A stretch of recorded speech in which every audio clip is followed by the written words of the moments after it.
मैं सुनाता हूं कथा में। एक ही गुरु के दो शिष्य हैं, सुदामा और कृष्ण, संदीपनी उपाध्याय इनके गुरु जी।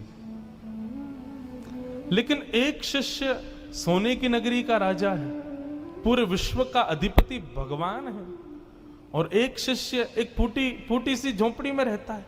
ऐसी गुरु कृपा होती है। यदि ऐसी गुरु कृपा हो तो सबका विश्वास ही उठ जाए गुरु कृपा से, परंतु नहीं, गुरु कृपा तो समान है।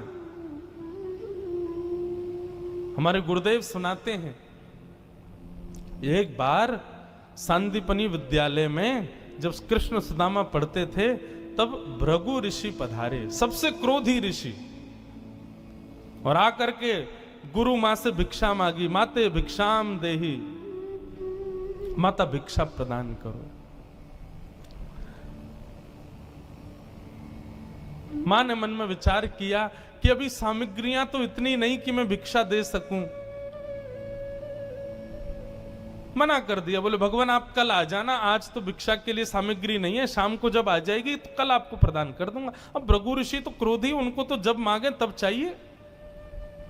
नेत्र बंद करके उन्होंने ध्यान लगा करके देखा, क्या इतनी बड़े गुरुकुल की रसोई में कुछ भी नहीं है। तभी उन्होंने पाया कि वन जाने वाले बालकों के लिए पोटली में मैया ने चने रख रखे हैं, कि जो बालक वन में जाएंगे, पुष्प तोड़ के लाएंगे, लकड़ी तोड़ के लाएंगे, वो चने खा लेंगे वन में जाएंगे तो, उनके लिए चने रखे थे।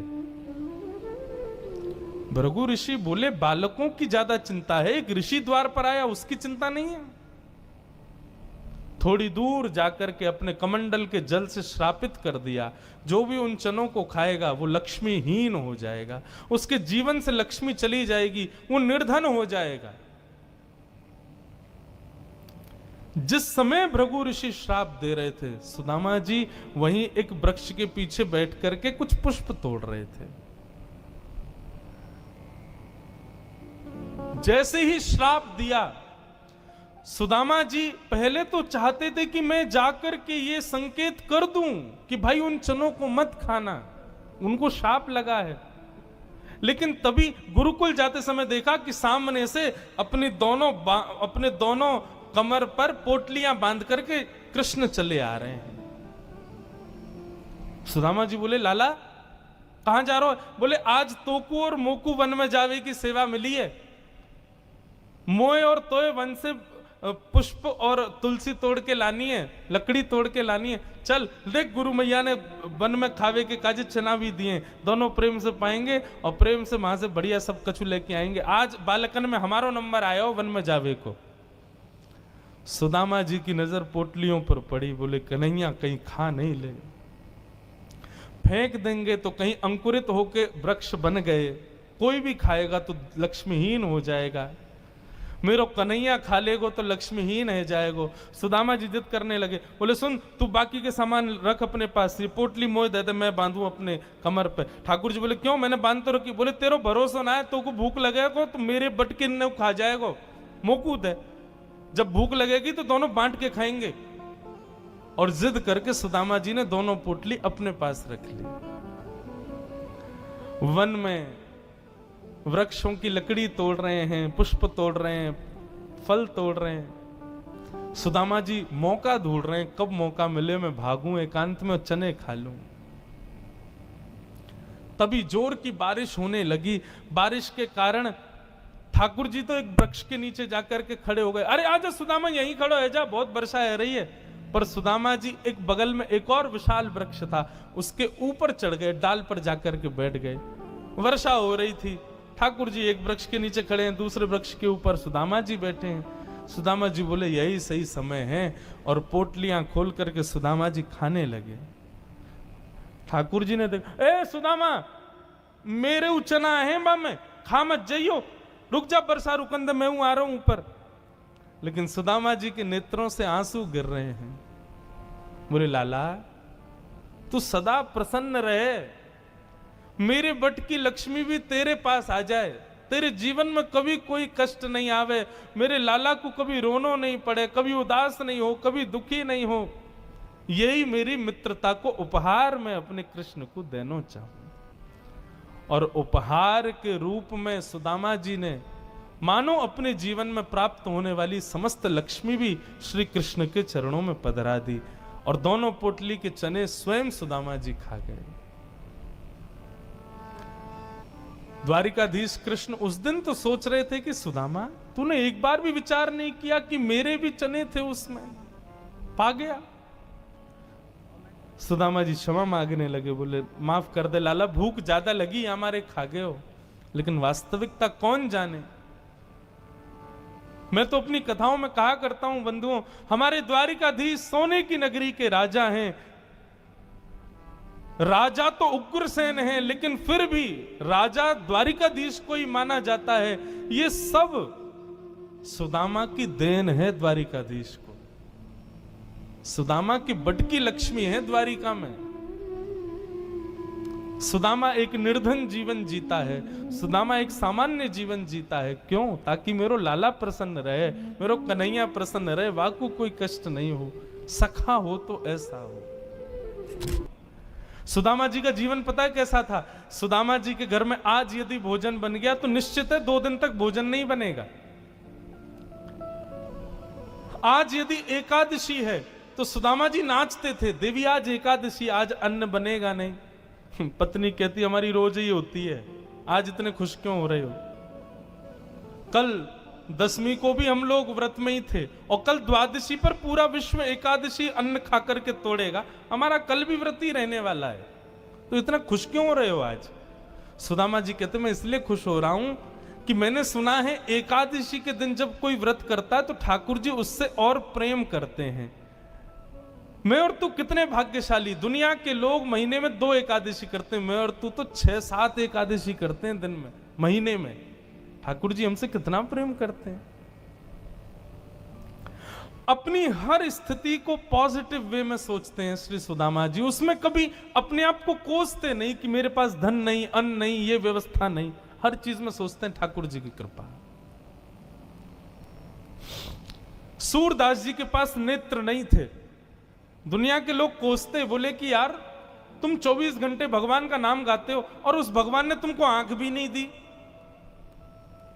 सूरदास जी इतना सुंदर तर्क देते, बोले अरे भले आदमी जरा बात तो सुन। बोले बताओ। बोले तुमको आंख दी है भगवान ने, इसका मतलब तुम कभी कल को गड्ढे में गिरे ना तो लोग तुमको ही कोसेंगे, अरे देख के नहीं चलता है। लेकिन मैं कभी गड्ढे में नहीं गिरता, क्यों? क्योंकि तुम तो अपनी जिम्मेवारी पर अपनी आंखों से देख के चलते हो। मुझे नेत्र नहीं दिए ठाकुर जी ने, क्यों? मेरी उंगली पकड़ के श्याम सुंदर चलता है, मेरी जिम्मेवारी उसके हाथ है, तुम्हारी जिम्मेवारी तुम्हारे हाथ है। अपने आप देख के चलो, कहीं गिरो नहीं, कहीं फिसलो नहीं, लेकिन मेरी उंगली पकड़ के तो श्याम सुंदर चलता है। अरे तुझे देखने की आवश्यकता नहीं, मैं चल रहा हूं ना आगे आगे। मेरी जिम्मेवारी ठाकुर जी ने ली है, इसलिए मुझे नेत्र नहीं दिए। यदि कोई सर्वगुण संपन्न है तो इसका मतलब है कि उसको सारी जिम्मेवारियां दे रखी हैं ठाकुर जी ने। लेकिन कोई व्यक्ति अगर अभावग्रस्त जीवन जी रहा है तो यही समझो कि ठाकुर जी ने मेरा ये भाव ले रखा है, तुझे इसकी जरूरत नहीं है, मैं निर्वहन करवाऊंगा। ऐसा सोचे, ऐसा विचार करे, कोई दुखी नहीं होगा। सुदामा जी महाराज फटी टूटी झोंपड़ी में रहते हैं, उधरी हुई धोती पहनते हैं, अन्न जल का तो कोई ठिकाना ही नहीं है, ऐसे घर में रहते हैं।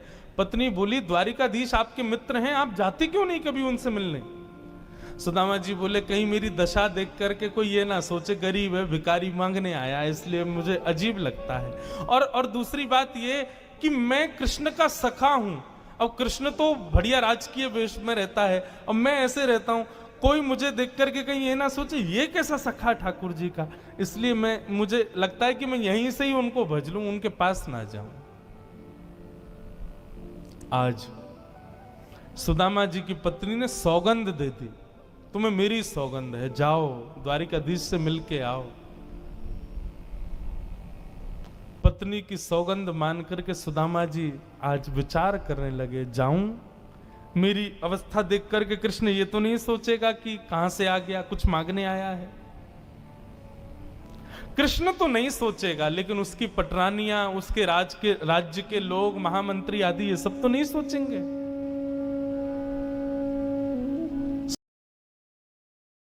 सुदामा जी को बहुत संकोच हो रहा है, लेकिन पत्नी की सौगंध है तो निकल पड़े। पत्नी ने 4 घरों में जाकर के अलग अलग एक एक मुट्ठी चावल लिए, जानबूझ के। क्यों?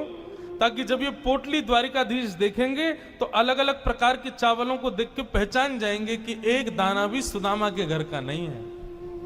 थोड़ी तो कृपा करेंगे मेरे ऊपर। सुदामा जी पोटली दबाए निकल पड़े। सुदामा जी महाराज धीरे धीरे चल करके द्वारिका की ओर जा रहे हैं। एक गजल की 2 पंक्तियां हैं, मुझे बहुत प्रिय लगती हैं, सुदामा जी के लिए लगती हैं। रस्ते भर रो रो कर हमसे, रस्ते भर रो रो कर हमसे, पूछा पाँव के छालों ने, बसती कितनी दूर बसाली, बसती कितनी दूर बसाली, दिल में रहने वालों ने, रस्ते भर रो रो कर हमसे, पूछा पाँव के छालों में, कौन हमारा दर्द सुनेगा इन जख्मी दीवारों पे, अपना अपना नाम लिखाए बस्ती में रहने वालों ने, रस्ते भर। चलते चलते महीनों बीत गए सुदामा जी को। तभी एक व्यक्ति से बोले, भैया द्वारिका नगरी कितनी दूर रह गई है अभी यहाँ से? व्यक्ति हंस करके बोला, भगवान आप गलत आ गए हो। बोले गलत? कितनी दूर आ गए? बोले अभी आप कम से कम 50 कोस और पीछे जाओ, वहां से एक रास्ता मुड़ेगा, वो द्वारिका को जाता है, आप तो कहीं और पहुंच जाओगे अभी। सुदामा जी महाराज बोले, भले पधारे भैया द्वारिकाधीश। चलते चलते चलते मैं तो वैसे ही आधो और आधो है जाऊंगा, मुंह तो लगे मेरे प्राण ही निकल जाएंगे, मैं द्वारिका पहुंच ही ना पाऊंगा। अब लाला तू वैसे तो हमारे हृदय में बैठो है, चल के तो हम पता ना कब पहुंचेंगे, लेकिन लाला तेरी अगर इच्छा हो तो तू ही बुला ले अब मुंह को। और ऐसा कह के सुदामा जी वहीं एक वृक्ष के नीचे लेट गए। जैसे ही लेटे थोड़ी बहुत देर में ही उनको थोड़ी ध्वनि सुनाई देने लगी। नेत्र खोल करके देखा, सोने की नगरी है, चारों ओर जय श्री कृष्ण जय श्री कृष्ण जय श्री कृष्ण नाम की ध्वनि आ रही है। सुदामा जी महाराज थोड़े प्रसन्न हो गए, बोले भैया ये कौन सी नगरी है? किसी व्यक्ति से पूछा ये कौन सी नगरी है? बोले भगवान ये द्वारिकापुरी है। मेरे कृष्ण मित्र की नगरी द्वारिका? बोले हाँ ये द्वारिकाधीश की नगरी द्वारिका। सुदामा जी तो नाचने लगे, जय हो वारे कन्हैया तेरी कृपा। भैया ये द्वारिकाधीश कहां बैठे होंगे? बोले सामने जो महल दिख रहा है इसी के राजा हैं द्वारिका, आप चले जाओ।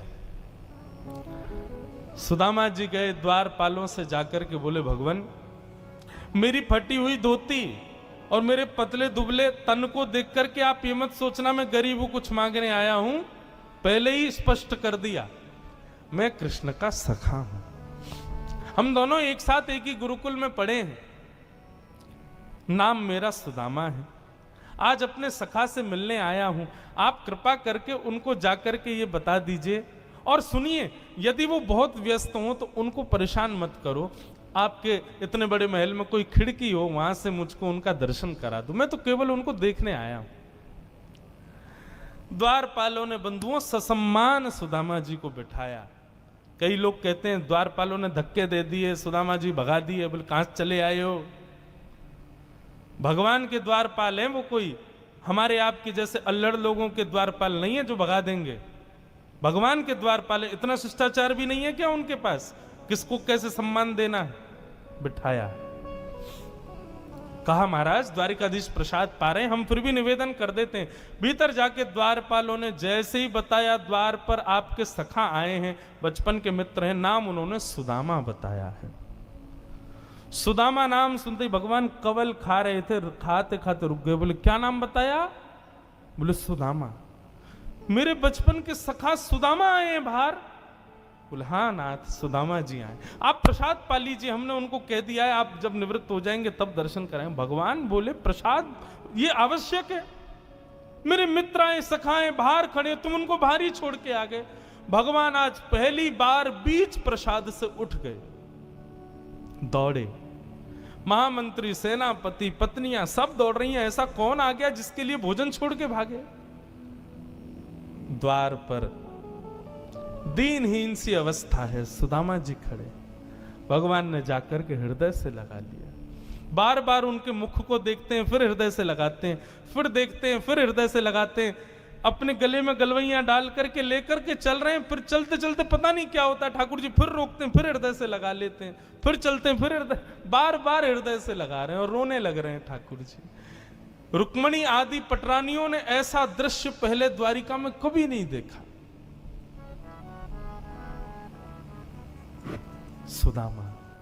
सुदामा जी को ले जाकर के द्वारिका के सिंहासन पर बिठाया।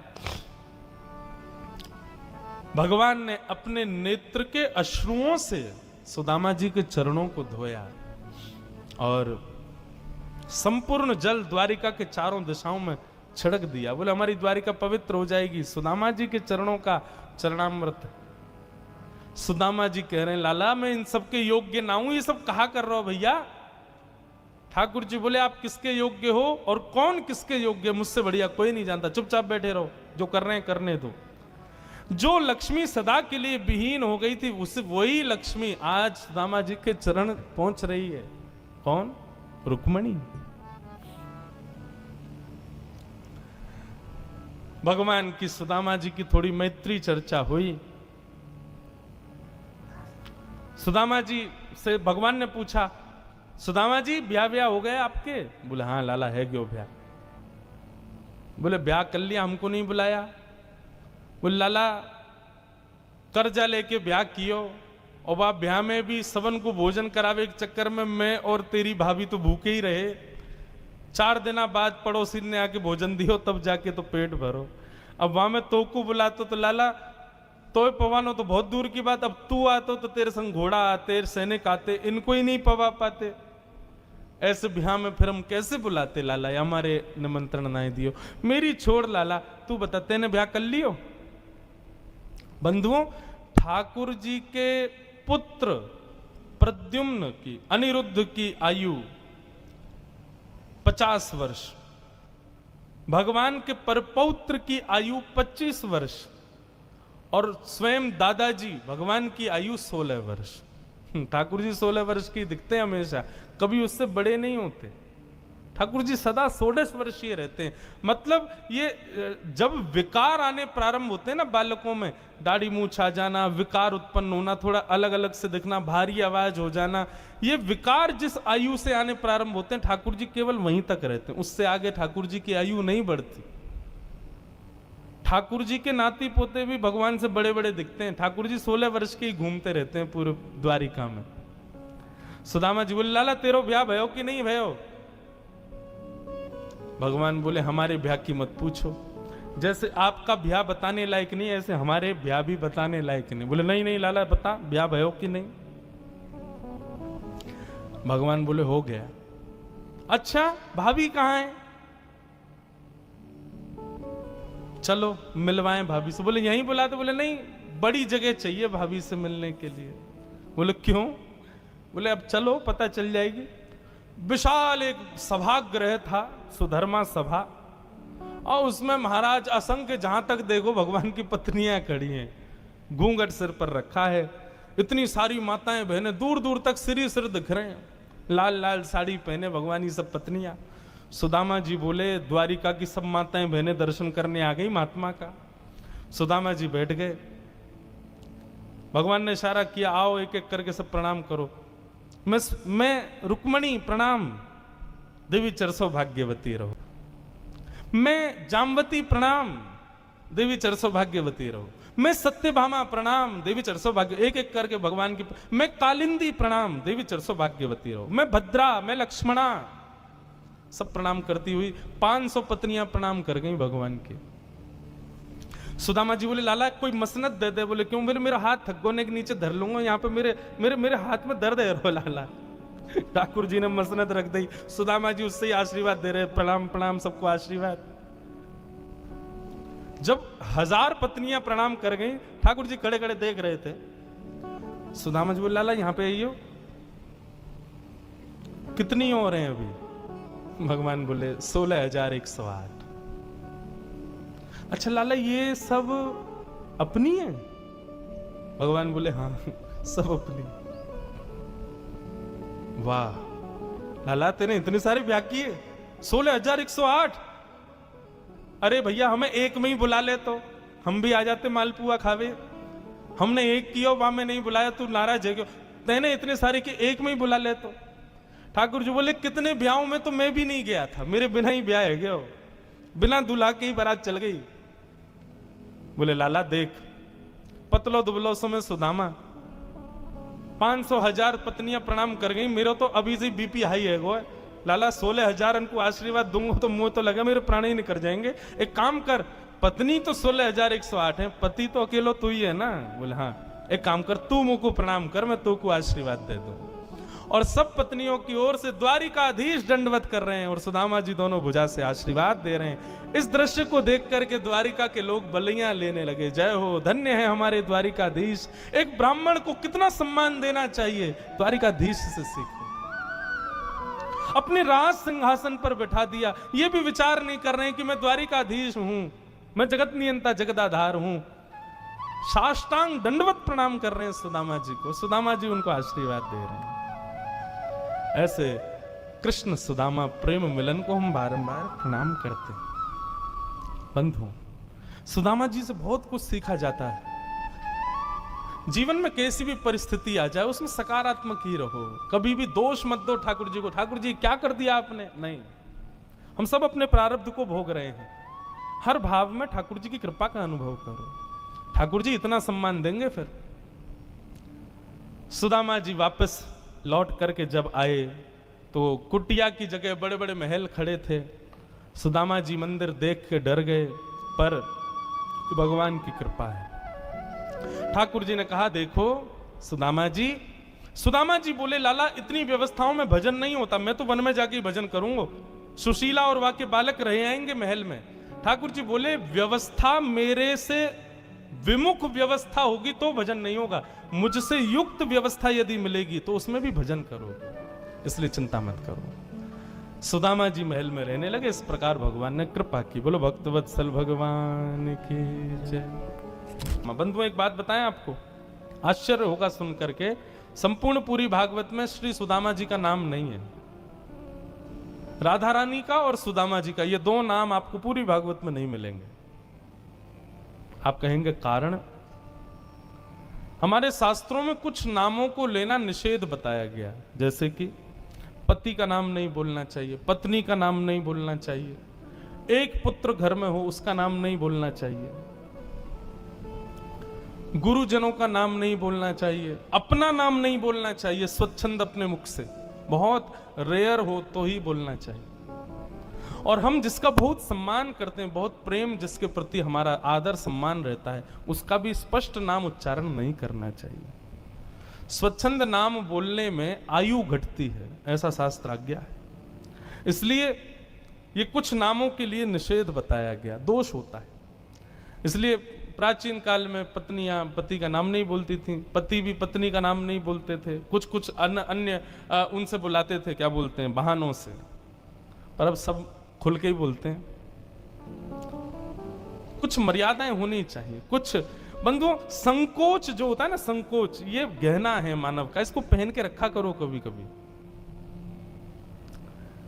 वेदव्यास जी महाराज ने अत्यंत सम्मान किया है सुदामा जी का, इसलिए उनका स्पष्ट नाम नहीं लिखा, केवल ब्राह्मण कह करके बुलाया। कृष्णस्यासीत् सखा कश्चित् ब्राह्मणो ब्रह्मवित्तमः विरक्त इंद्रियार्थेषु प्रशांतात्मा जितेंद्रिय। भगवान का एक सखा है। सुदामा नाम तो विद्वानों ने रख दिया सुदामा जी का। अच्छा, सुदामा नाम का अर्थ क्या होता है? सुदामा मतलब जो सुंदर दाम वाला है उसको सुदामा कहते हैं। सुदामा जी पे तो दाम ही नहीं थे, तो फिर नाम सुदामा क्यों रखा? विद्वानों ने कहा, बोले भैया संसार के लोगों को धन दाम लगता है, लेकिन वास्तव में सुंदर दाम वो जो कभी खर्च ना हो, और वो है भगवान का नाम। वो सदा रहता है हमारे पास, कभी खर्च नहीं होता, कभी हमसे दूर नहीं जाता। इसलिए सुदाम क्या है, सुंदर दाम क्या है? भगवान नाम। आप कहोगे दाम से तो वस्तुएं खरीदी जाती हैं, भगवान के नाम से भी कृपा खरीदी जाती है, भगवान के नाम से भी ज्ञान, वैराग्य, विरक्ति, विवेक, ये सब भगवान नाम से ही खरीदा जाता है। इसलिए वह भी दाम है और सुंदर नाम है, इसलिए सुदामा भगवान के सखा है। मित्र और सखा, इन दोनों में अंतर क्या होता है? जो काम पड़ने पर मिले, किसी कारण से आपके संग रहे, उसको मित्र कहते हैं। लेकिन जिसको कोई काम नहीं, जिसका कोई कारण नहीं आपके संग रहने का, केवल निष्काम भाव से बस आपका संग चाहता है, उसको सखा कहते हैं। तो यहां पर लिखा है कृष्ण स्यासीत सखा कश्चित्, भगवान के मित्र सुदामा है, नहीं सखा है, ठाकुर जी के सखा है सुदामा जी। सखा बनाओ बंधु। हमारे पूज्य गुरुदेव कहते थे, जितने कम मित्र होंगे उतने प्रसन्न रहोगे, जितने ज्यादा मित्र बनाओगे उतने दुखी। हमने कहा गुरुजी कैसे काम चले? बोले मित्र नहीं बनाओ, सखा बनाओ।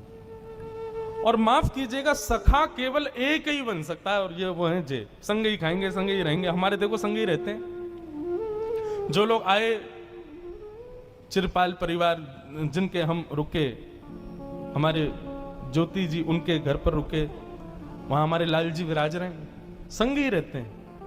आज तक अहमदाबाद में विराज रहे थे, अब जाएंगे गांधी धाम विराजेंगे, आज शाम को 4 दिन वहां विराजेंगे, फिर वहां से फिर मुंबई विराजेंगे, फिर वापस घर विराजेंगे। हम विदेश जाएं, विदेश भी संग ही जाते हैं, कभी भी एक क्षण के लिए भी दूर नहीं रहते ठाकुर जी। एक विश्वास मन में बना रहता है, कोई नहीं है संग में, ठाकुर जी संग में ही है, लाल जी मेरे साथ ही हैं, ये विश्वास सदैव हृदय में रहता है। सखा, हमको जो भोजन में मिलेगा वही वो पाएंगे, हमको जो पान में मिलेगा वही वो पाएंगे, सब कुछ वैसे ही होता है। सखा, ठाकुर जी के सखत्व को स्वीकार करने के लिए 3 गुण की आवश्यकता है। सुदामा जी में 3 गुण हैं जिसकी वजह से भगवान उनको अपना सखा मानते हैं। और वो कौन कौन से गुण हैं? पहला गुण विरक्त इंद्रिय, अपनी इंद्रियों से विरक्त हैं सुदामा जी। मतलब इंद्रिय कोई भी इच्छा करे पर देना उसको वही है जो भगवत संबंधी है। मतलब कानों की इच्छा हो रही है कि मुझे कुछ संगीत सुनना है, पर सुदामा जी कानों को वही सुनाते हैं जो भगवत संबंधी वार्ता हो, ठाकुर जी के कीर्तन हो, ठाकुर जी का संगीत हो, ठाकुर जी की कथा हो, कानों को और कुछ नहीं सुनाते। नेत्रों को सुंदर स्थिति देखने का मन होता है तो सुदामा जी महाराज ठाकुर जी का ही दर्शन करते हैं। जीव को कुछ पाने की इच्छा होती है तो भगवत प्रसाद ही पाते हैं, इसको कहते हैं विरक्त इंद्रिय। ठाकुर जी के सखा बनने का यदि मन हो तो पहले विरक्त इंद्रिय बनो, अपनी प्रत्येक इंद्रिय से भगवत वस्तु ही स्वीकार करो, उसके अतिरिक्त कुछ भी मत लो। ठाकुर जी के सखा का दूसरा लक्षण होना चाहिए प्रशांत आत्मा। प्रशांत आत्मा मतलब शांत भी नहीं, अत्यंत शांत, जितना हो सके कम बोलो, मौन रहो। बंधुओं, 2 चीजों से मानव की आयु कम होती है, एक तो बहुत खाने से और एक बहुत बोलने से।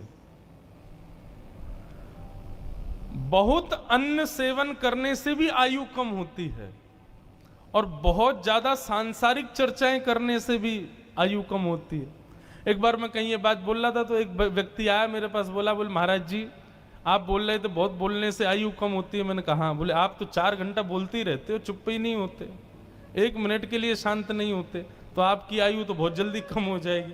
मैंने कहा हो जाए तो बढ़िया है, लेकिन भैया मेरी बात सुनो, मैंने एक दिन शायद कथा में कहा था, व्यक्ति यदि मौन रहता है लेकिन मौन के बीच में भगवान नाम बोले तो उसका मौन टूटता नहीं है। क्यों? भगवत वार्ता, भगवत चर्चा और भगवान नाम, इसका मतलब भी मौन ही माना जाता है। ये कभी बोलने में काउंट नहीं होता। मैं 4 घंटे रोज बोलता हूं, लेकिन सत्य बता रहे हैं, ये कभी काउंटिंग नहीं होती होगी कि इंद्रेश कितना बोला। क्यों? क्योंकि कोई फालतू चर्चा थोड़ी करी, कोई संसारी चर्चा थोड़ी करी। कौन कौन प्रधानमंत्री बनना है आपके यहाँ, कौन एमएलए है, कौन एमपी है, कौन क्या कर रहा है, कौन उद्योगपति, कौन कितना कमा रहा है, टर्नओवर कितना चल रहा है। अरे उसको देखा, वो तो बड़ा वैसा है, ऐसा है, गली के लोग ऐसे।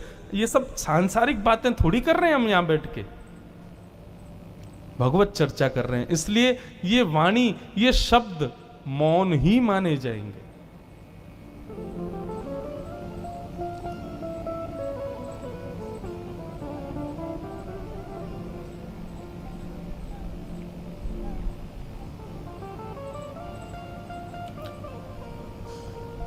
इसलिए भैया प्रशांत, थोड़ा शांत रहो, शांत से थोड़ा ज्यादा शांत रहो। कब बोलो? तब ही बोलो जब कोई ऐसी बात लगती हो कि हां यहां मेरा बोलना बनता है, या फिर कहीं भगवत चर्चा चल रही हो, भगवत वार्ता चल रही हो, वहां बोलो। बाकी शांत रहो, शब्दों को बचाओ। बंधुओं, ज्यादा बोलने वाले लोगों की जीव में 2 दोष आ जाते हैं। पहला, असत्य संभाषण, उनकी जीव झूठ बोलने लगती है। दूसरा, प्रभाव निरुक्त, मतलब उनकी बात का कोई प्रभाव नहीं होगा ज्यादा बोलने वाले व्यक्ति के। लेकिन जो व्यक्ति कम बोलता है, वो जब बोलेगा सत्य बोलेगा, और जब बोलेगा सुनने वाले पर उसका प्रभाव होगा।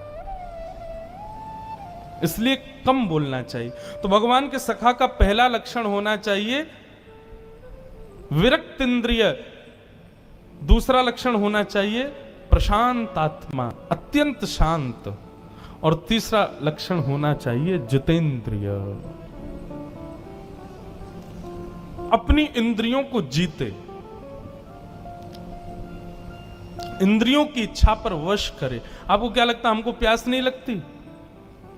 3-4 घंटे बोलते रहते हैं, हमारा गला नहीं सूखता, हमारी जीभ नहीं सूखती? सूखती है, होती है कभी कभी। बहुत आप तो अभी तो महीना बहुत बढ़िया है, यहां तो बढ़िया कूलर लगे हैं, वैसे तो एसी संग चलते हैं कथाओं में, लेकिन कई बार हमारी जेठ के महीनों में कथा होती है, जून, मई, जून, और दोपहर 2 बजे से कथा, विशाल पंडाल, 10,000 लोग बैठे हैं, और ऐसा तापड़ा, पूरा पंडाल इतना भवक रहा होता है कि बस ये लगे प्राण निकले क्या।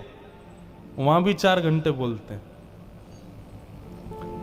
लेकिन निश्चित मानिए, कथा जितनी देर मन लगा के चल रही होती उतनी देर इच्छा ही नहीं होती। कथा के उतरते ही प्यास लगती, उतरते ही लगता है कुछ दो भैया, गला सूख गया थोड़ा, लेकिन कथा में नहीं होती इच्छा।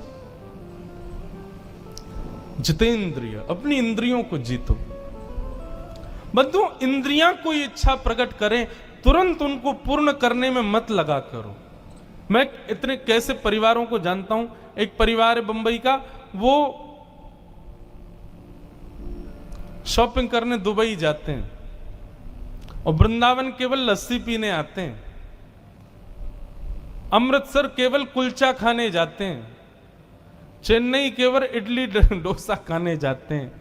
उनको पता चल जाए कलकत्ता से कोई आ रहा है तो भैया सुनो, वहां पे ना खजूर वाले रसगुल्ला मिलते, वो लिया ना। अरे मैंने कि यार कितना चटोरे हो तुम, तुम्हारी जीभ 24 घंटा इसी में लगी रहती, कौन कहां से आ रहा है, वहां से कुछ ले आवे। ऐसे लोगों को ठाकुर जी कम मिलते हैं। ठाकुर जी सखा है, और सखा एक प्रकार से जितेंद्रिय होना चाहिए। अपनी इंद्रियों पर थोड़ा निग्रह करना सीखो, थोड़ा उस पर विजय करो, जीतो। जितेंद्रिय। अच्छा एक बात बताऊं, ये व्रत जो लोग करते हैं, सोमवार का, मंगलवार का, एकादशी का, प्रदोष का, मेरी कही एक बात मान लीजिए, आप व्रत में आप क्या करते हो? अन्न नहीं खाते। लेकिन ऐसा व्रत किस काम का? कूटू की पकौड़ी, कूटू की कचौड़ी, और महाराज उसमें भी वो बनता है, क्या बोलते हैं उसको, समा की खीर और उसके खिचड़ी और जे महाराज इतने सारे, मुझे ऐसा लगता है कि बेचारा रोटी सब्जी से जितनी कैलोरीज नहीं बढ़ाता होगा, एकादशी वाले दिन ज्यादा कैलोरीज बढ़ती होंगी उसकी, इतना खाता तला हुआ। अरे भाई व्रत करना है, व्रत का मतलब होता है एक दिन फल पे रहो, फलाहारी रहो। लेकिन बंधुओं मुझे ऐसा लगता है अब थोड़ा व्रत का नियम बदलना चाहिए। व्रत कैसे होना चाहिए? आप अपने दुर्गुण देखो, आपके अंदर दुर्गुण क्या है, कौन कौन सी आदतें ऐसी हैं जिसको आप रोज करते हो, नहीं छोड़ पाते, उसका त्याग करके देखो एक दिन। अगली एकादशी मैं ये खाए बिना रहता नहीं, मैं इसको नहीं खाऊंगा, मैं ये नहीं करूंगा, धीरे धीरे ऐसा करो। और सबसे बढ़िया व्रत बताऊं, कहां गया, कहां गया जेरा, अगली व्रत पे इसको मत चलाना, एक व्रत इसका करो। अगले व्रत में क्या नियम लिया, आज हमारी एकादशी, बोले क्या, बोले आज हम इसको नहीं चलाएंगे, पूरे दिन देखना ही नहीं है क्या हो रहा है इसमें। लेकिन ऐसा नहीं होना चाहिए कि फोन में मन तो लग रहा है कि यार थोड़ा देख लेते, थोड़ा रील्स देख लें, थोड़ा व्हाट्सएप देखें, क्या किसी का मैसेज आ रहा होगा, क्या हो रहा होगा। यूएस से कभी आते हैं, 16-17 घंटे का फ्लाइट होता है, कई लोग इतने विचलित रहते हैं हवाई जहाज में, वो एयर होस्टेस के पास जाएंगे, वो वहां पर भी वाईफाई कनेक्ट कर लेते हैं फोन में भी, बोले यहां पर भी हमारा नेट चलता रहे, बिना नेट कैसे रहेंगे। सतयुग, त्रेता, द्वापर, कलयुग, 4 युग हैं। सतयुग में प्राण बताए जाते थे अस्थियों में, हड्डियों में, इसलिए सतयुग में बहुत जल्दी प्राण नहीं निकलते थे लोगों के। त्रेता में प्राण आ गए मांस में, द्वापर में प्राण आ गए त्वचा में, और कलयुग में प्राण बाहर आ गए अन्न में। अन्न नहीं खाए व्यक्ति तो निश्चित है कि ज्यादातर लोग बिना अन्न के जी नहीं पाते, पर घोर कलयुग में प्राण चले गए हैं फोन में। कभी कभी मुझे लगता है कि आने वाले 10-15 और साल जब निकल जाएंगे ना, 20-25 साल और हो जाएंगे, तो कभी किसी को, जैसे प्राचीन काल में कोई ईर्ष्यालु व्यक्ति किसी को मारता था तो जहर दे देता था या कुछ भी कर देता था, आने वाले 10-15-50 साल बाद मुझे लगता है उसका ऐसा होगा, इसका फोन चुरा लो, रात में सोए सुबह उठे इसको फोन ही नहीं मिले, क्या होगा, अटैक पड़ जाएगा, मर गया, प्राण निकल गए, कहां चला गया मेरा फोन। निश्चित है ये हो ही जाएगा। आज भी आप सुबह उठते हो, आपकी क्या कहूं, मैं खुद की कह रहा हूं, सुबह उठते ही सबसे पहले हम क्या करते, सही बताओ, फोन ही ढूंढते हैं कहां है, और नहीं मिले तो आधी घबराहट तो वैसी हो जाती है। जो बच्चे सुबह उठ करके बिस्तर पर पड़े रहते हैं 1 घंटे तक, यदि माता पिता चाहते हैं कि वो थोड़ी फुर्ती में आए, तो सुबह उनके उठने से पहले फोन लेके भाग जाओ। इतनी फुर्ती आपने कभी नहीं देखी होगी, तुरंत बिस्तर से उठेगा, दौड़ेगा, कहां है मेरा फोन, चुस्ती आ जाएगी। तो इसका मतलब क्या, हमारे प्राण बस गए हैं इसमें एक प्रकार से। भैया जितेंद्रिय बनो, थोड़ा जीतो अपने आप को, अधीन मत रहो वस्तुओं के। ठाकुर जी के सखा बनना चाहते हो तो